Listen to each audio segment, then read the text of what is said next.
ყველა ადამიანი თავის გულში ბედნიერებისკენ დაუოკებელ სწრაფვას ატარებს, რომელიც თერმის ცხოვრებას წარმართავს. ეს სწრაფვა ვლინდება ჩვენს ოცნებებსა და იმედებში. პასკალი ამბობს, რომ ეს მისწრაფება ჩვენი გულის არსებითი თვისებაა. ამიტომ მისი ამოძირკვა შეუძლებელია, თუმცა ის ზოგჯერ სრულად მოულოდნელი, პარადოქსული სახით ვლინდება ჩვენს გადაწყვეტილებსა და ქმედებებში.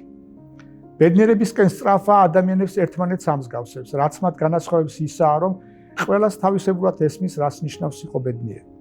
ამის მიზეზი კაცობრიობის ბუნების დაცემულობაა.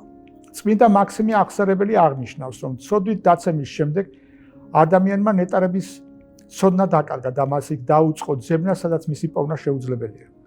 მარადიული ნეტარებისადმი მისწრაფება ადამიანში მისმა შემოქმედმა ჩადო, რომლის მიღწევა მხოლოდ ღმერთთან ერთობითაა შესაძლებელი. ცოდვით დაცემამდე ადამისა და ევას სულიერი ძალები ღმერთისკენ იყო მიმართული. ასე ხორციელდებოდა მათი მისწრაფება მარადიული ნეტარებისკენ. ცოდვის დაცემის შემდეგ ეს სულიერი ძალები ღმერთის მაგივრად ქმნილებისკენ მოიქცა და ასე გადაიქცნენ ისინი ვნებებად. ვნებების გავლენით ადამიანი ცათასასწრაფოში კი აღარ ეძიებს ნეტარებას, არამედ მიწაზე ცდილობს წარმავალი ბედნიერების მოხელთებას. ის მიწიერი ბედნიერებისკენ მიმავალ გზას მის გულზე გაბატონებული ვნებების აღსრულებაში ხედავს. თუმცა ვნებების მიდევნებას ბედნიერების ნაცვლად იმედგაცრუება, შური და ტკივილები მოაქვს. წმინდა მამები ასწავლიან, რომ ვნებების სულს დაკმაყოფილების მაგივრად უფრო მეტად აღაგზნებენ. არტურ შოპენგაუერი წერს, რომ ვნებებით მოტანილი სიამოვნებები მარილიან წყალს გავს, მას რაც უფრო მეტ სვამს, მით უფრო იტანჯები წყურვილი. იგივეზე მიანიშნებს თავად ქართული სიტყვა ვნება, რომელიც ერთდროულად აღნიშნავს ძლიერ გაუკონტროლებელ სურვილს და ტკივილს. ამით ქართველი კაცის ინტუიცია ვნებისა და ტკივილების მჭიდრო კავშირზე მიუთითებს.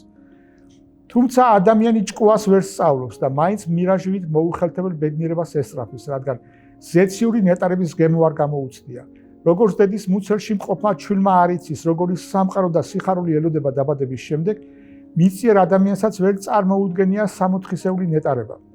პავლე მოციქულის ხომ წერს, რაც არ უხილავს თვალს, არ სმენია ყურს და არც კაცს გაუვლია გულში, ის განუზადა ღმერთმა თავის მოყვარედ. თუ ნამდვილი ბედნიერების საიდუმლოება საიქიო ცხოვრებაში იმალება, მისი არსი არავის ესმის დედამიწაზე. ამიტომ არასწორია ბედნიერების ზუსტ განმარტება შეეცადო. თუმცა შესაძლებელია ჩამოაყალიბო პირობები, რომელთა გარეშე თვით მიწიერი ბედნიერებაც ას კარგავს. ყველა ეს პირობა თავის თავში გულისხმობს ღმერთის არსებობისა და სულის უკტავების რწმენას. მართლაც, თუ ადამიანს არ წამს სულის უკტავების და ფიქრობს, რომ სიკვდილით ყველაფერი მთავრდება, მას არ შეიძლება ბედნიერების ნამდვილი გაცდა ჰქონდეს, რადგან ამ დროს წარმატებით გამოწვეულ ყველანაირ თქმობას თან ახლავს მისი სამუდამოდ დაკარგვის შიში. ნამდვილი ბედნიერება დამოკიდებული არ უნდა იყოს გარეგან მუდმივად ცვალებად გარემოებებზე.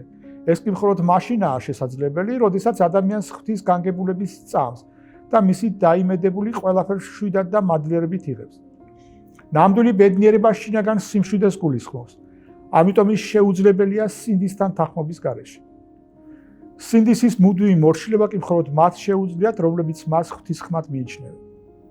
როცა საქმე მიწიერ რეალობებს ეხება, ადამიანს ბედნიერებას იმის მოპოვება ანიჭებს, რის ნაკრულევანებას წავედ განიცდის. ეს კი ნიშნავს, რომ ნაკრულევანების განცდა ერთდროულად არის ტკივილის, წყარო და ბედნიერების წინაპირობა.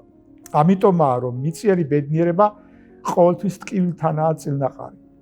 ხოლო როცა საქმე ღმერთს შეეხება, მისი ნაკრულევანების წავე განცდა ტკივილს სასუებას ბადებს, მასთან სიახლოვე კი დაუვიწყარ სიხარულს. ამიტომ არის, რომ თვით მიწიერი ბედნიერებაც კი შეუძლებელია ღმერთისა და სულის უკტავების რწმენის გარეშე.